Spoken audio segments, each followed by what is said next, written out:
मैं आचार्य पवन गोस्वामी। जय सीताराम।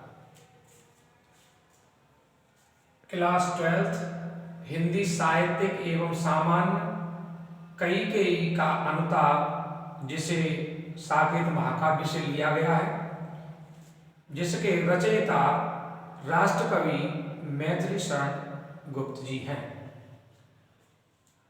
प्यारे बच्चों, अब तक हम कैकेयी का अनुताप के अंतर्गत 3 भाग करा चुके हैं। आज हम भाग 4 के अंतर्गत आने वाली व्याख्याओं को कराएंगे। प्यारे बच्चों,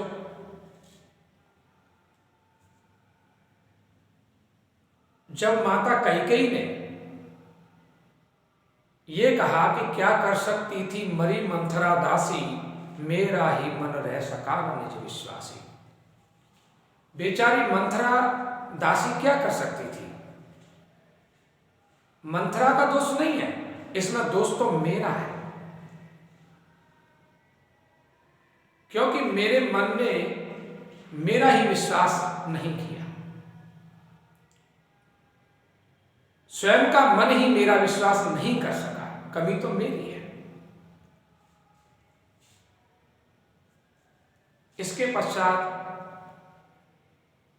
वो अपने मन को धिक्कारते हुए, मन को संबोधित करते हुए, पश्चाताप करते हुए कहती है। क्या कहती है? जल पंजरगत अब अरे अधीर अभागे, विज्वलित भाव थे स्वयं तुझी में जागे।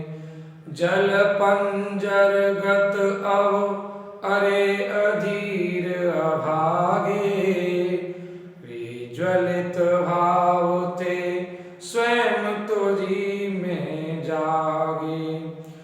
पर था केवल क्या ज्वलित भाव ही मन में, क्या शेष बचा था कुछ न और इस मन में। कुछ मूल्य नहीं वात्सल्य मात्र क्या तेरा, पर आज अन्य सा हुआ वत्स भी मेरा। थूके मुझ पर त्रैलोक्य भले ही थूके, जो कोई जो कह सके कहे क्यों चूके। छीने न मात्र पद किंतु भरत का मुझसे, छीने न मात्र पद किंतु भरत का मुझसे। हे राम दुहाई करूं और क्या तुझसे, हे राम दुहाई करूं और क्या तुझसे। प्यारे बच्चों, जिन बच्चों ने अभी तक हमारे चैनल को सब्सक्राइब नहीं किया है तो सब्सक्राइब कर लें, जिससे आने वाली वीडियोस की आपको नोटिफिकेशन प्राप्त हो सकती है। लाइक भी अवश्य करें, शेयर भी अवश्य करें। प्यारे बच्चों, में एक बात और भी कहना चाहता हूं कि ये कोई जरूरी नहीं है कि आप हमारे चैनल को लाइक ही करें। यदि मैं वास्तव में अच्छा पढ़ाता हूं और आपकी पसंद में आता है, आपकी समझ में आता है, तो ही लाइक करें, और यदि समझ में नहीं आता है, पसंद नहीं आता है, तो डिसलाइक करते हैं, कोई दिक्कत नहीं है।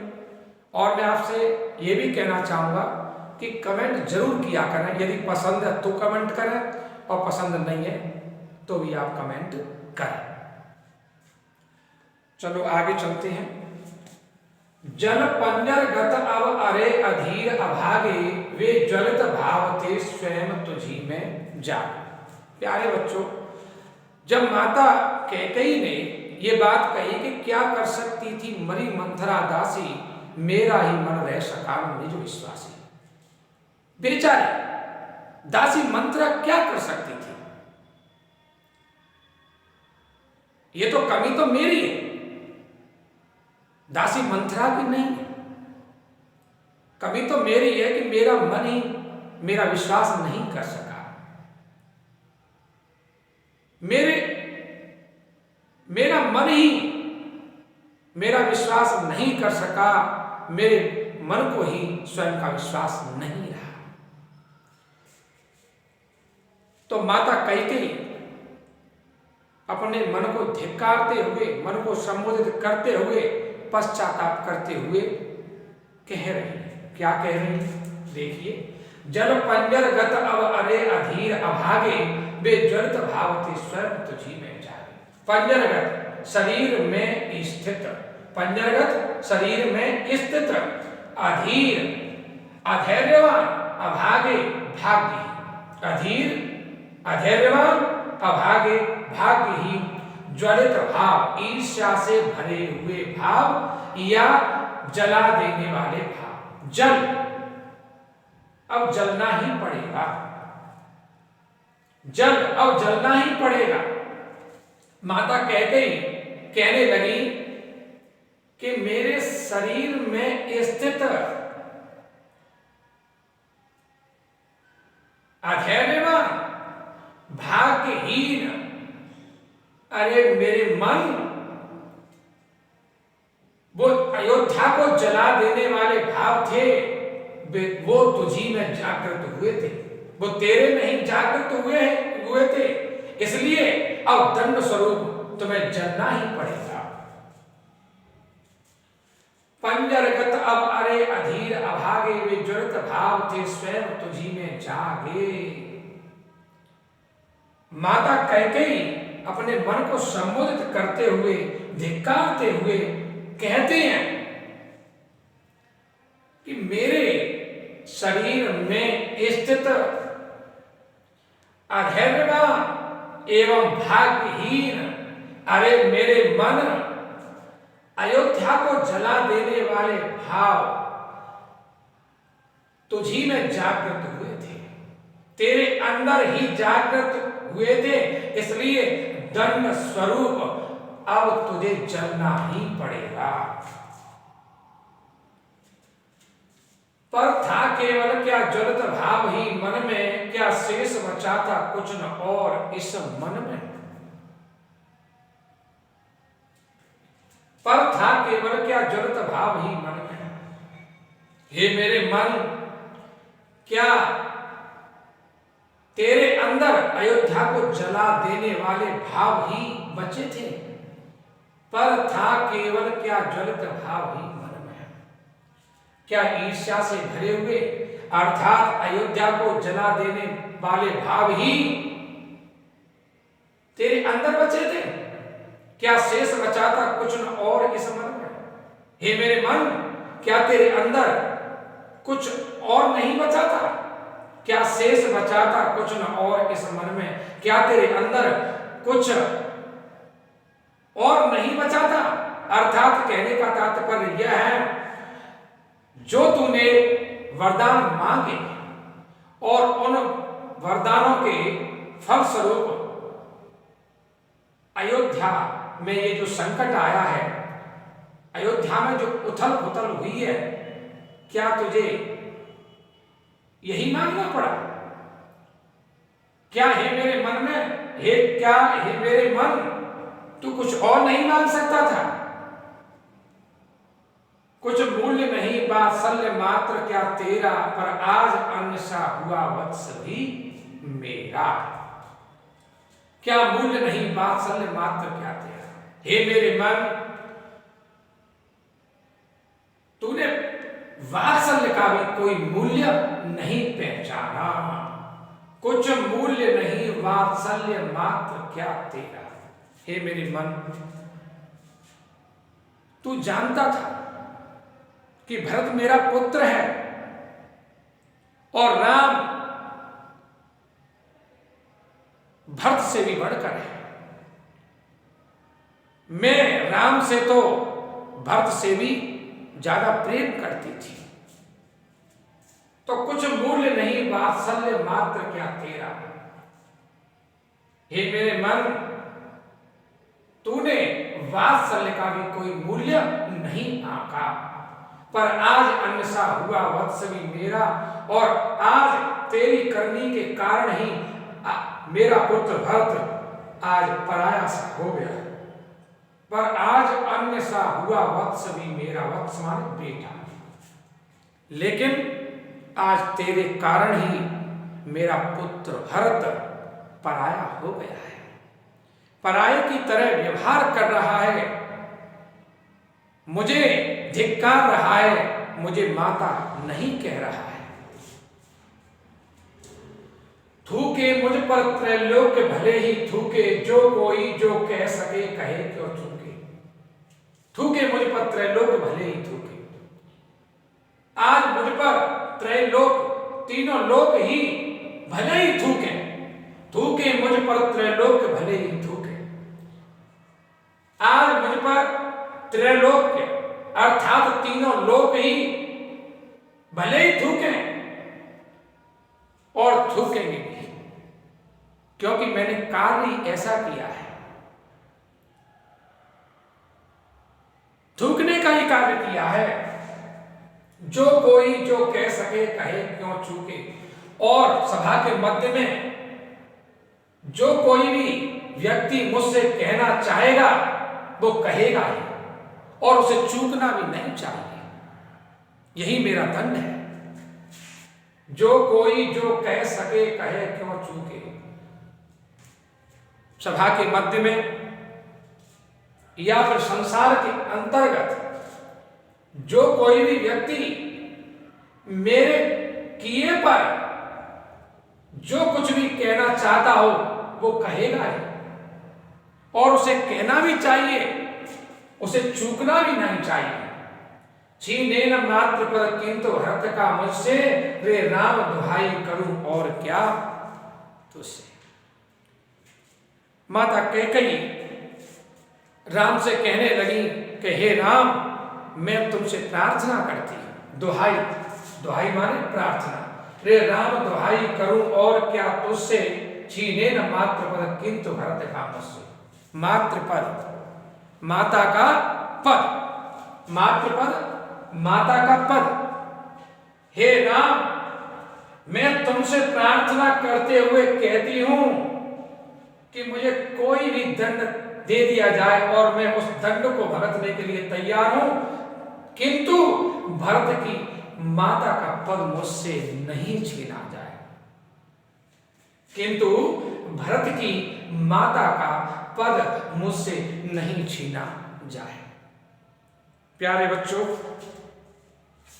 अधीर अभागे, अ की आवृत्ति है, अतः अनुप्रास अलंकार है। अन्य पर आज अन्य सा हुआ वत्स भी मेरा, यहां पर उपमा अलंकार है, अन्य सा उपमा अलंकार है। प्यारे बच्चों, मैं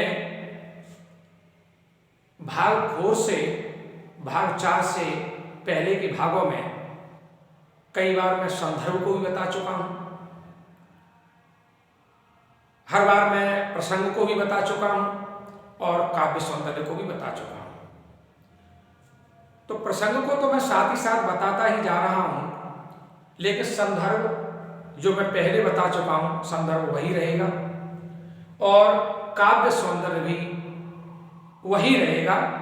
थोड़ा बहुत अलंकार प्रत्येक पद्यांश में बदलते रहेंगे और उनको मैं साथ साथ बताता जा रहा हूं। और रस है और गुण है और शब्द शक्ति है, थोड़ा बहुत ये भी बदलती रहती है, तो उनको भी मैं साथ साथ बताता जाऊंगा।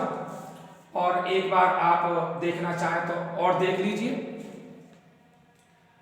इसमें जो रस है वो शांत रस है, छंद सवैया है, अलंकार में आपको बता चुका हूं, अनुप्रास और उपमा है, भाषा साहित्यिक खड़ी बोली है, शैली प्रबंध या प्रबंधात्मक है, गुण प्रसाद है, शब्द शक्ति लक्षण है, और लगभग यही रहेंगी।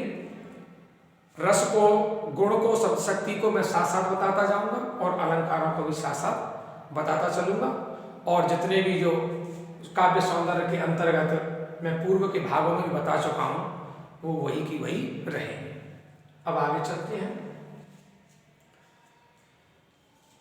कहते आते थे यही अभी नर देही, माता न को माता, पुत्र को पुत्र भले ही।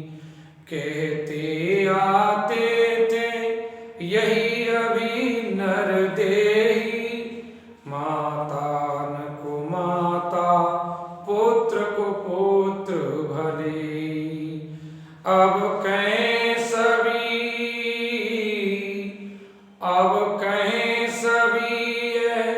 हाय विरुद्ध विधाता, अब कहें सभी हाय विरुद्ध विधाता, है पुत्र पुत्र ही रहे कुमाता माता, है पुत्र पुत्र ही रहे कुमाता माता। माता कैकेयी अपने को धिक्कारते हुए और अत्यधिक पश्चाताप करते हुए आगे कहती हैं कि कहते आते थे यही अभी नरदेही। नरदेही माने मनुष्य, जन, मानव। तो माता कैकेयी कहने लगी कि अभी तक लोग ये कहते आए थे कि माता न कुमाता, पुत्र को पुत्र भले ही। माता कभी भी कुमाता यानी बुरी माता नहीं हो सकती, चाहे पुत्र को पुत्र भले ही हो जाए, अर्थात बुरा पुत्र हो जाए। कहते आते थे यही अभी नर देही। संसार में अभी तक लोग ये कहते चले आए थे कि माता न कुमाता, पुत्र को पुत्र भले। माता कभी भी कुमाता अर्थात बुरी माता नहीं हो सकती, चाहे पुत्र को पुत्र भले, चाहे पुत्र को पुत्र भले ही हो जाए, अर्थात बुरा हो जाए। अब कहें सभी ये हाय विरुद्ध विधाता, है पुत्र पुत्र ही रहे कुमाता माता। माता कैकेयी अत्यधिक पश्चाताप करते हुए कहती है कि अब तक ये कहावत चली आई थी कि माता कभी कुमाता नहीं हो सकती, बुरी माता नहीं हो सकती, भले ही पुत्र को पुत्र हो जाए यानी बुरा पुत्र हो जाए, लेकिन अब ये कहावत बदल जाएगी। अब लोग ये कहेंगे, अब कहें सभी ये हाय विरुद्ध विधाता, है पुत्र पुत्र ही रहे कुमाता माता।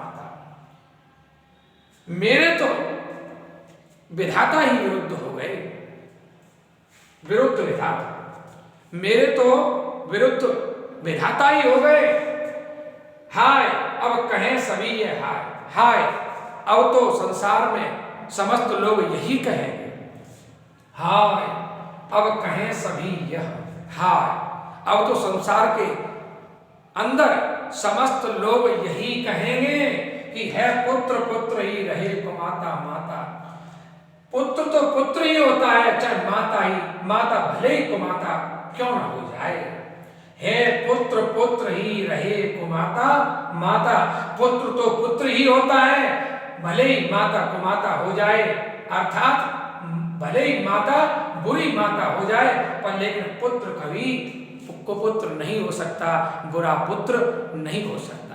अब ये कहावत संसार के अंतर्गत बदल जाएगी। अभी तक लोग ये कहते आए थे कि माता कभी कुमाता नहीं हो सकती, बुरी माता नहीं हो सकती, भले ही पुत्र कुपुत्र हो जाए, बुरा पुत्र हो जाए, लेकिन अब ये कहावत बदल जाएगी। अब तो संसार के लोग यही कहेंगे कि पुत्र तो पुत्र ही होता है, पुत्र कभी कुपुत्र नहीं होता, बुरा पुत्र नहीं होता, माता भले ही कुमाता हो जाए, बुरी माता हो जाए। बहुत पश्चाताप कर रही हैं। प्यारे बच्चों, काव्य सौंदर्य के अंतर्गत यहाँ पर ये विरुद्ध विधाता और पुत्र पुत्र, यहाँ पर व की आवृत्ति हुई है और यहाँ पर प की आवृत्ति हुई है। अतः इस पद्यांश में अनुप्रास अलंकार है। और यहाँ पर थोड़ा रस में भी बदलाव आ गया है। यहाँ पर रस शांत के साथ साथ करुण रस भी है और गुण तो प्रसाद ही रहेगा। और यहाँ पर जो शब्द शक्ति है ऊपर वाले पद में लक्षणा थी और यहाँ पर अभिधा हो जाती है। अब आगे चलते हैं। बस मैंने इसका बाई मात्र ही देखा, दृढ़ हृदय न देखा, मृदुल गात्र ही देखा। बस मैंने इसका बाह्य मात्र ही देखा, दृढ़ हृदय न देखा, मृदुल गात्र ही देखा। परमार्थ न देखा, पूर्ण स्वार्थ ही साधा, इस कारण ही तो हाय आज यह बाधा। युग युग तक चलती रहे कठोर कहानी, युग युग तक चलती रहे कठोर कहानी। रघुकुल में भी थी एक अभागिन रानी, निज जन्म जन्म में सुने जीव यह मेरा, निज जन्म जन्म में सुने जीव यह मेरा। धिक्कार उसे था महास्वार्थ ने घेरा, धिक्कार उसे था महास्वार्थ ने घेरा। प्यारे बच्चों, माता कैकेयी अपने को धिक्कारते हुए और अत्यधिक पश्चाताप करते हुए आगे कहती हैं कि बस मैंने इसका बाह्य मात्र ही देखा, दृढ़ हृदय न देखा, मृदुल गात्र ही देखा। बस मैंने अपने पुत्र भरत को बाहरी रूप से ही देखा था, बाह्य मात्र, बाहरी रूप से बस मैंने इसका बाह्य मात्र ही देखा। बस मैंने अपने पुत्र भरत का बाहरी रूप ही देखा था कि बाहर से कितना सुंदर है और कितना कोमल है, तो ये अंदर से भी कोमल ही होगा और जो मैं कर रही हूं इसके लिए मेरा साथ देगा। लेकिन मुझसे गलती हुई, मैं भरत को जन्म दे करके भी उसे पहचान नहीं सकी। ये पूर्व में भी आ चुका है। दृढ़ हृदय न देखा, मृदुल गात्र ही देखा। मैंने इसके कोमल शरीर को ही देखा, पर लेकिन मैंने इसके दृढ़ हृदय को नहीं देखा। दृढ़ हृदय न देखा, मृदुल गात्र ही देखा। दृढ़ हृदय, मजबूत हृदय या स्थिर हृदय, मृदुल गात्र माने कोमल शरीर। मैंने अपने पुत्र भरत का केवल कोमल शरीर ही देखा, लेकिन मैं इसके दृढ़ हृदय को नहीं देख पाई, मैं इसको समझ नहीं पाई कि मेरा पुत्र भरत अपने विचारों पर कितना दृढ़ है, कितना दृढ़ है। परमार्थ न देखा, पूर्ण स्वार्थ ही साधा। मैंने भरत के रूप में परोपकार को नहीं देखा, परमार्थ न देखा। परमार्थ माने परोपकार, परार्थ। मैंने भरत के रूप में परार्थ यानी परोपकार को नहीं देखा, पूर्ण स्वार्थ ही साधा। मैं तो अपने स्वार्थ को ही पूरा करने में लगी रही, पूर्ण स्वार्थ ही साधा। और मैं तो हमेशा अपने स्वार्थ को ही सिद्ध करने में लगी रही। इस कारण ही तो हाय आज यह बाधा, बाधा माने विपत्ति। इसी कारण तो आज ये विपत्ति आई है, इस कारण ही तो हाय आज ये बाधा, इस कारण ही तो हाय आज ये बाधा, इसी कारण से तो आज अयोध्या में ये विपत्ति आई है। युग युग तक चलती रहे कठोर कहानी, रघुकुल में भी थी एक अभागिन रानी। अब युगों युगों तक ये कठोर कहानी चलती रहेगी, युग युग तक चलती रहे कठोर कहानी, युगों युगों तक ये कठोर कहानी चलती रहेगी कि रघुकुल में बीती एक अभागिन रानी। श्रेष्ठ रघुकुल में एक कैकेयी नाम की अभागिन रानी थी, जिसने अयोध्या को तहस नहस कर दिया। रघुकुल में बीती एक अभागिन रानी, रघुकुल में श्रेष्ठ रघुकुल में कैकेयी नाम की एक अभागिन रानी थी, जिसने अयोध्या का तहस नहस कर दिया।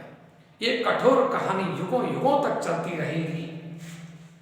निज जन्म जन्म में सुने जीव ये मेरा, धिक्कार उसे था महास्वार्थ ने घेरा। मैं युगों युगों तक न जाने कितने जन्म धारण करूंगी, और प्रत्येक जन्म में मेरी आत्मा इस कहानी को सुनती रहेगी। जीव, जीव माने आत्मा। निज जन्म जन्म में सुने जीव यह मेरा, जीव माने आत्मा। मेरी आत्मा मेरे प्रत्येक जन्म में इस कहानी को सुनती रहेगी। धिक्कार उसे था महास्वार्थ ने घेरा। उस रानी कैकेयी को धिक्कार है, धिक्कार उस रानी कैकेयी को धिक्कार है कि जिसे स्वार्थ ने घेर लिया था, जिसे बहुत बड़े महास्वार्थ जिसे महास्वार्थ ने, बहुत बड़े स्वार्थ ने घेर लिया था, और स्वार्थ के कारण उसने अयोध्या में उथल पुथल मचा दी, उसका तहस नहस कर दिया। प्यारे बच्चों, युग युग और कठोर कहानी, युग युग यहां पर यह की आवृत्ति है, और कठोर कहानी यहां पर का की आवृत्ति है, और यहां पर जन्म जन्म जन्म जन्म जज की आवृत्ति है। अतः यहां पर अनुप्रास अलंकार है। और प्यारे बच्चों, यहां पर जो रस है, यहां पर रस भी शांत है। शब्द शक्ति यहां पर लक्षणा है, और गुण यहां पर प्रसाद है। और रस यहां पर शांत की जगह करुण हो जाता है। शांत भी है लेकिन साथ में करुण भी है। अब आगे चलते हैं। 100 बार धन्य वह एक लाल की माई, जिस जननी ने है जना भरत सहाई। 100 बार धन्य वह एक लाल की माई, जिस जननी ने है जना भरत सहाई। पागल सी प्रभु के साथ सभा चिल्लाई, पागल सी प्रभु के साथ सभा चिल्लाई। 100 बार धन्य वह एक लाल की माई, 100 बार धन्य वह एक लाल की माई। प्यारे बच्चों, जब माता कैकेयी अत्यधिक पश्चाताप कर रही है, अपने को धिक्कार रही है, तो उनके पश्चाताप को देख करके, उनके पश्चाताप को सुन करके भगवान प्रभु श्री रामचंद्र जी क्या बोले? 100 बार धन्य हुए एक लाल की माई, जिस जननी ने है जना भरत सा भाई। एक बार नहीं बल्कि 100 बार जिसने भरत जैसे रत्न को जन्म दिया है, उसकी मां एक बार नहीं बल्कि 100 बार धन्यवाद की पात्र है। 100 बार धन्य हुए एक लाल की माई, जिस जननी ने है जना भरत सा भाई। जननी माने माता, जना माने जन्म दिया है, और लाल यानी रत्न के रूप में भरत को जन्म देना। भगवान प्रभु श्री रामचंद्र जी सभा के मध्य में कहने लगे कि भरत जैसे रत्न की माता एक बार नहीं 100 बार धन्यवाद की पात्र है, कि जिसने भरत जैसे रत्न को पुत्र के रूप में जन्म दिया है। भरत के रूप में रत्न को जन्म दिया है, ऐसे भरत की माता एक बार नहीं बल्कि 100 बार धन्यवाद की पात्र है। जब भगवान प्रभु श्री रामचंद्र जी ने ये बात कही तो उनकी बात को सुनकर के पागल सी प्रभु के साथ सवा चिल्लाई, 100 बार धन्य हुए एक लाल की माई। पागलों की तरह भगवान प्रभु श्री रामचंद्र जी के साथ समस्त सभा चिल्लाने लगे। पागलों की तरह भगवान प्रभु श्री रामचंद्र जी के साथ समस्त सभा चिल्लाने लगी कि हाँ, एक बार नहीं बल्कि 100 बार भरत की माता एक बार नहीं बल्कि 100 बार धन्यवाद की पात्र है, जिसने भरत के रूप में रत्न को जन्म दिया है। भरत की माता एक बार नहीं बल्कि 100 बार धन्यवाद की पात्र है। प्यारे बच्चों, भरत सा, पागल सी, यहां पर उपमालंकार है, और 100 बार धन्य हुए एक लाल की माई, 100 बार धन्य हुए एक लाल की माई। तो यहां पर पुनरुक्ति प्रकाश अलंकार है। रस यहां पर प्यारे बच्चों शांत नहीं है, और ना ही यहां पर करुण है, यहां पर वीर रस हो जाएगा। और जहां पर वीर रस होता है तो ऑलरेडी जो गुण होता है वो ओज हो जाता है, और शब्द शक्ति लक्षणा है। प्यारे बच्चों, आज हमने ये पद्यांश कराए, और बचे हुए पद्यांशों को हम अगले भाग में कराएंगे। और मैं आपसे ये कहना चाहूँगा कि जो मैंने आज ये व्याख्या कराई है उनको आप कंठस्थ कर लेंगे। आज के लिए बस इतना ही। जय सीताराम।